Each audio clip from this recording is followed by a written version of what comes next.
Welcome po muli sa Philippine Weather Trivia. Again, para po sa mga bago sa channel na to, ako nga po muli si Alvin Pura, isang meteorologist at ang inyong weather tito. So patuloy pa nga po ang paglakas nito pong bagyong Leon habang binabaybay ito pong Philippine Sea.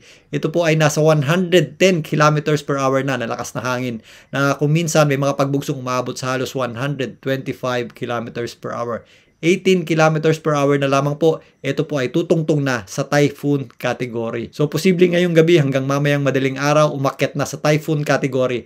Ito pong bagyong Leon at patuloy pa po ang paglakas nito. Patuloy po itong kumikilos pa west-northwest sa direksyon nga nitong extreme northern Luzon sa bilis na 15 kilometers per hour. Ito po ay may lawak na nasa around 1,200 kilometers na diametro. So, posible bang maging super typhoon? Ito pong bagyong Leon. Sa ngayon, hindi po natin naalis ang possibility tumungtong sa super typhoon category.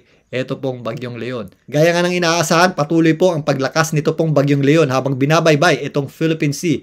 At gaya nga lang nabanggit natin itong nakaraan na if mag-start na po itong mag-recurve pataas, mas magiging conducive o mas pabor sa paglakas nito yung environment natin o yung kanyang dadaan ng area dito sa may Philippine Sea. Dahil dyan, hindi po natin inaalis ang possibility ng rapid intensification o biglaang paglakas ng bagyo habang patungo po ito dito sa may area ng extreme northern Luzon. So base dito sa pagtaya ng JTWC ng US at JMA para sa posibleng direksyon at lakas ng bagyong Leon, on or before 30 ay nasa very strong typhoon category na po ito ng Japan Meteorological Agency o super typhoon category ng JTWC ng US. Yan po ay habang malapit na ito pong bagyong Leon dito sa may extreme northern Luzon. So narito naman muli ang official forecast track ng Pag-asa para dito sa ating binabantayang bagyo, ang bagyong Leon.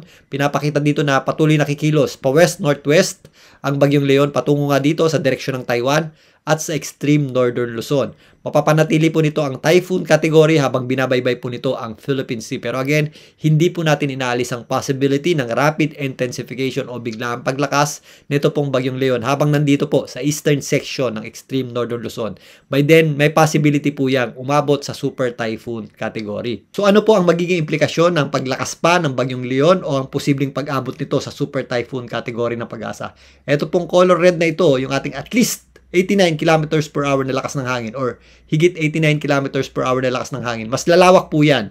So, ibig sabihin po niyan, mas maapektuhan po niyan ang malaking bahagi ng extreme northern Luzon kasama na po dyan ang ilang bahagi ng northern Luzon if ever mas lumawak pa po ito. Dahil dyan, mas tataas po ang panganib na dulot ng malalakas na hangin na with respect do sa mismong gitna or center ng bagyong Leon. So again, ito pong bagyong Leon ay may posibleng close approach o pinakamalapit sa ating landmass or kalupaan or posible rin po yung sumayad or maglandfall dito po sa ilang isla ng extreme northern Luzon sa darating na Thursday. After po niyan, posible po yan magtungo dito sa area ng Taiwan at posible po yan maglandfall dyan. If ever yun po ang mangyari, meron tayong inaasang significant na paghina nito kapag tumawid dito sa may area ng Taiwan. At again, maliban nga dito sa kulay pula na ito na mas lalawak pa kasabay ng paglakas ng bagyong Leon, ito pong color orange ay mas lalawak din po at masasakop po niyan ang malaking bahagi ng extreme northern Luzon at northern Luzon.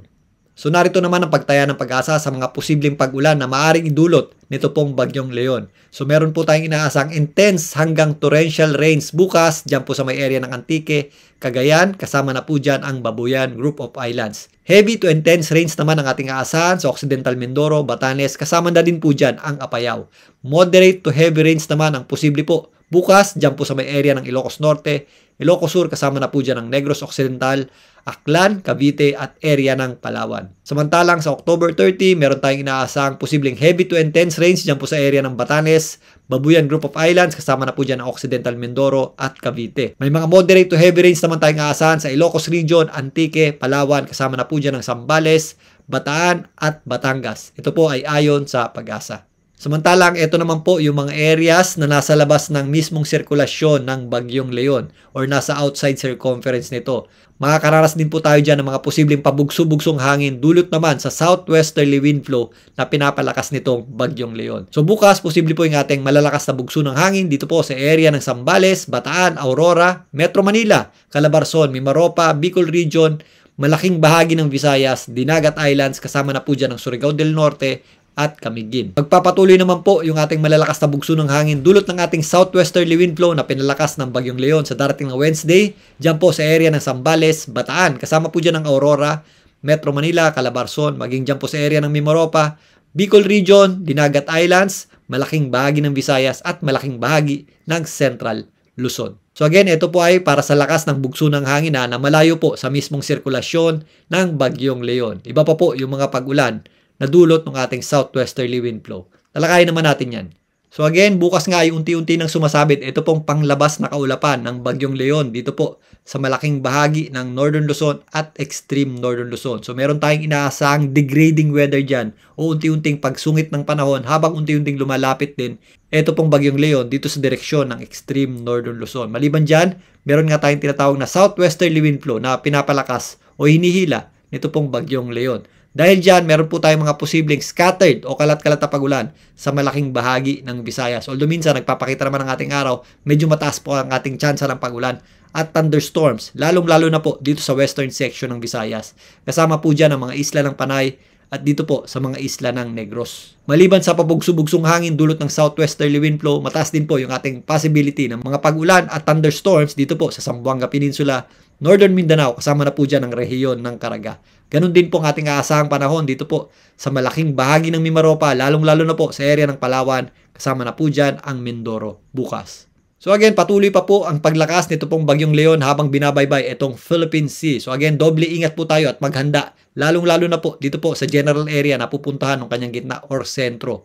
Maliban dyan, kasabay po ng paglakas nito, mas lalawak din po yung epekto ng malalakas na bugso ng hangin nito dito po sa malaking bahagi ng Northern Luzon, kasama na po dyan ang extreme Northern Luzon. At mag-ingat din po tayo sa mga posibleng epekto ng mga pagulan dulot ng ating southwesterly wind flow, kasama na rin po ang pabugso-bugsong hangin nito. Bukas, ang tabayanan po muli ang ating pagtalakay para dito sa Bagyong Leon. Muli, ito po ang inyong Weather Tito para sa Philippine Weather Trivia.